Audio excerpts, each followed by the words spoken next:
возьмет на себя государство. Как я уже сказал, Запад развернул против нас. As I said, the West has turned Russia not only a military and information force, but also an economic one. But it has not achieved its goals anywhere, and it will not. И не добьется.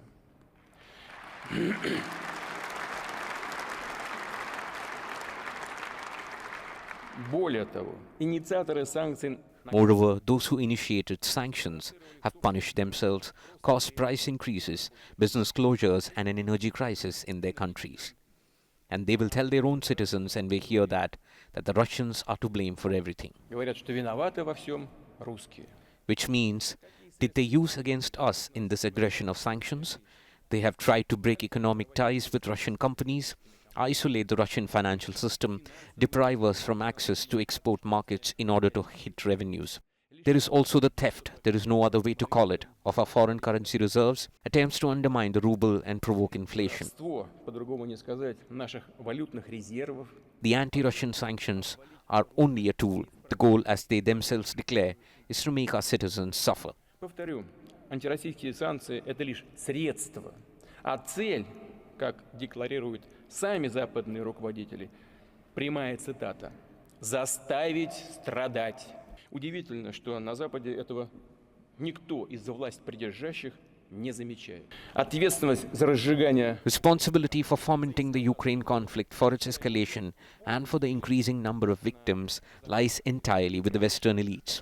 And of course, the current regime in Kyiv, for which Ukrainian people are essentially strangers. The Western elites do not conceal their goals, as they say. It's a direct quote to bring Russia a strategic defeat. What does it mean? What is it for us? It means to end us, once and for all. It means that they plan to turn a local conflict into a global confrontation. We understand it exactly like that. We will react to it accordingly. This is because, in this case, it is about the very existence of our country. However, they can't be aware that Russia cannot be defeated on the battlefield. So they conduct more and more aggressive information attacks against us. Потому что в этом случае речь идет уже о существовании нашей страны. Целью выбирают прежде всего, конечно, молодых. As the prime target, they choose, of course, younger people and our young generation. And here they lie all the time as well. They turn historical facts upside down. They don't stop attacks on our Russian culture, our Orthodox Church, other religions and organizations of the country. Look at what they are doing with their own people. They destroy the notion of family, destroy cultural and national identity, abuse of children, even pedophilia are pronounced as normal, the norm of their way of life. I'd like to say to them, look at the Holy Scripture, other holy books. It's all said there, including the fact that family is the union of a man and a woman. But even those sacred texts are being reviewed now. It's just been announced that the Anglican Church plans at this point to look into an idea of gender-neutral God. What can I say? May God forgive them, for they have not known what they do.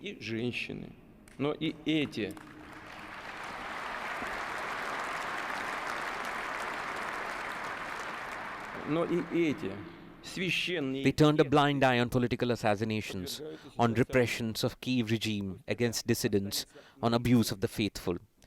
They spurred neo-Nazis to commit terror acts in the Donbass. Western academies and school-trained officers of nationalist squads and supplied arms. Что скажешь? Прости, Господи, не ведают, что творят. Закрывали глаза.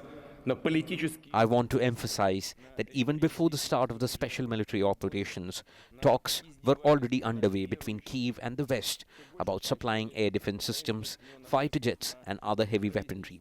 We remember the Kyiv regime's struggles to get nuclear weapons. They were public about it. Офицерский состав националистических батальонов, поставляли оружие. US and NATO were quick to set up bases at their borders, secret biological laboratories. They used drills to get familiar with future battlefields. They prepared Kyiv regime and the whole of enslaved Ukraine for a big war. The whole time as Donbass was on fire, when the bloodshed was happening and Russia was wholeheartedly, and I want to stress it, wholeheartedly, was longing towards peaceful resolution. They were playing with people's lives and used rigged playing cards. This awful way of deceit was tested multiple times before. They acted shamelessly and two-faced, destroying Yugoslavia, Iraq, Libya, Syria. They will never wash the shame away. Things like honor, trust, kindness is not for them.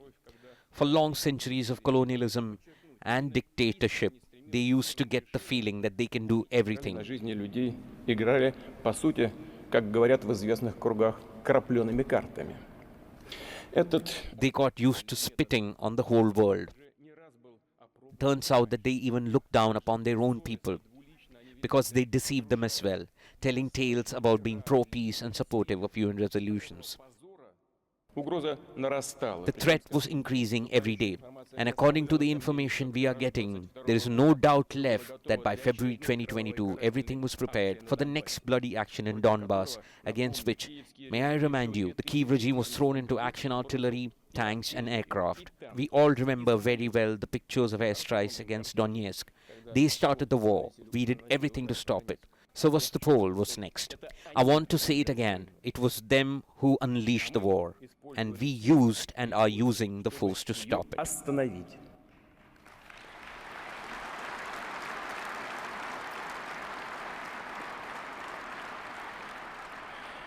Те, кто Those who планировали planned a new attack against Donetsk, against Donbass, Luhansk, they understood very clear that the attack on Crimea and Sevastopol were their next step.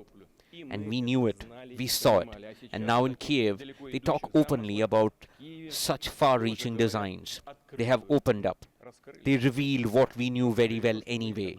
We protect people's lives, our homeland, and the West's goal is unlimited свой power. родной дом. А цель Запада– безграничная власть. С сегодняшним посланием я выступаю I'm making this address at the time which we all know is difficult, watershed moment of our country, a time for cardinal, irreversible changes around the world, the most important historic events that will shape the future of our country and our people, when each of us bears a colossal responsibility. Since 2014, the people of Donbass have been fighting, defending their rights to live on their land, to speak their native language. They fought and did not give up in the conditions of blockade and constant shelling, undisguised hatred on the part of the Kiev regime.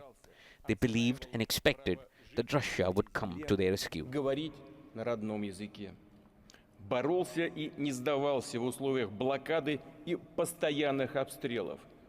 Нескрываемой ненависти со стороны киевского режима, верил и ждал, что Россия придет на помощь.